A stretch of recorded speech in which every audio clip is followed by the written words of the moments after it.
Hello dear students, welcome to रिजल्टअड्डा.com 1। आज हम बात करेंगे exceptions of law of demand की। एक्सेप्शन का मतलब है कि ये वो टर्म्स होंगे, ये वो सिचुएशंस होंगे जिस पे लॉ ऑफ डिमांड अप्लाई नहीं होगा, लॉ ऑफ डिमांड लागू नहीं होगा। क्योंकि लॉ ऑफ डिमांड ये कहता है कि अगर प्राइस डिक्रीज होगी तो क्वांटिटी डिमांडेड जो है वो इंक्रीज होगी, और अगर प्राइस इंक्रीज होगी तो डिमांड की क्वांटिटी क्या होगी, डिक्रीज। और उसके एजम्पशंस हम प्रीवियस वीडियो में बना चुके हैं।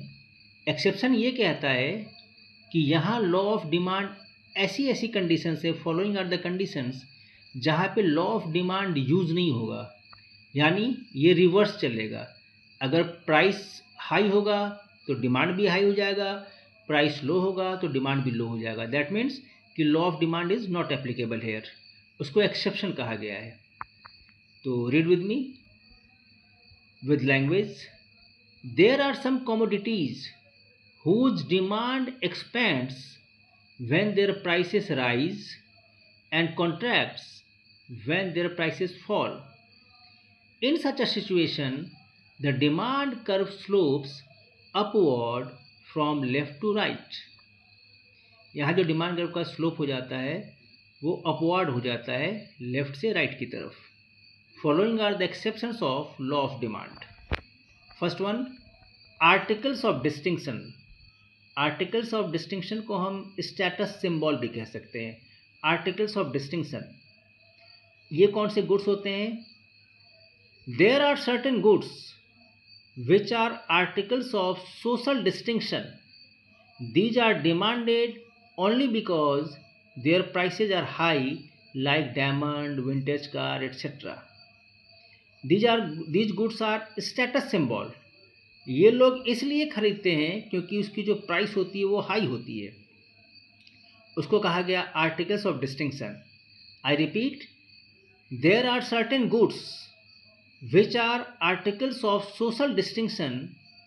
These are demanded only because their prices are high, like diamond, vintage car, etc. Second point is giffen goods. Giffen goods are highly inferior goods, showing a very high negative income effect. As a result, when price of such commodities falls, their demand also falls. This is popularly known as Giffen paradox. Giffen good हम कहते हैं उस goods को जो घटिया type की होती है, ज़्यादा इन्फीरियर क्वालिटी की होती है, और ये गुड्स वो लोग इस्तेमाल करते हैं जिनका इनकम जो होता है वो बहुत कम होता है। उसको कहा गया निगेटिव इनकम इफेक्ट। तो ऐसे गुड्स के साथ क्या होता है कि अगर इनकी प्राइस कम होगी तो डिमांड कम हो जाएगी, और प्राइस अगर बढ़ेगी तो डिमांड बढ़ जाएगी। इसी को कहा गया Giffen paradox. Giffen goods are highly inferior goods, showing a very high negative income effect.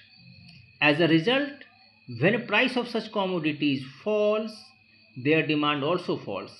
This is known as Giffen paradox. Next is irrational judgment. Irrational judgment का मतलब है कि यहाँ कंज्यूमर प्रॉपरली जज नहीं कर पाया, उसको कहा गया irrational judgment. Law of demand fails when consumers judge the quality of a commodity by its price. It is called irrational judgment. कभी कभी क्या होता है कि कंज्यूमर जो है किसी चीज़ को, किसी कॉमोडिटी को ये समझता है कि अगर वो प्राइस हाई है तो वो अच्छा है और प्राइस लो है तो वो ख़राब है। तो ऐसा जजमेंट जो है उस पर भी जो है हमारा लॉ ऑफ डिमांड लागू नहीं होता है, और इसी को कहा गया irrational judgement. And the last one is essentials of lives. जो जीवन को चलाने के लिए एसेंशियल्स हैं उस पर भी लॉ ऑफ डिमांड लागू नहीं होता है। The goods which are essentials for lifes, law of demand does not apply. For examples medicine, salt, match box etcetera. Salt के बिना हम नहीं रह सकते, तो सॉल्ट की कीमत कम हो या ज़्यादा हो, जो कंजम्पशन होना है उतना ही होगा, तो इस पर लॉ ऑफ डिमांड लागू नहीं होगा। मेडिसिन्स, अगर हमें कोई डिजीज़ होती है तो मेडिसिन लेना ही होगा, तो उस मेडिसिन की कीमत अगर बहुत कम हो जाए तो भी एकाएक डिमांड उसका बढ़ेगा नहीं। और अगर आप आदमी बीमार है तो उसकी मजबूरी है कि वो दवाई खाएगा ही। तो अगर उसका प्राइस कितना भी लो हो या हाई हो, इससे कोई इम्पैक्ट नहीं आता। उसको कहते हैं एसेंशियल्स ऑफ लाइफ। तो the the goods which are essential for life, law of demand does not apply. For example medicine, salt, match box etcetera. आज आप इसको तैयार करेंगे। Thank you.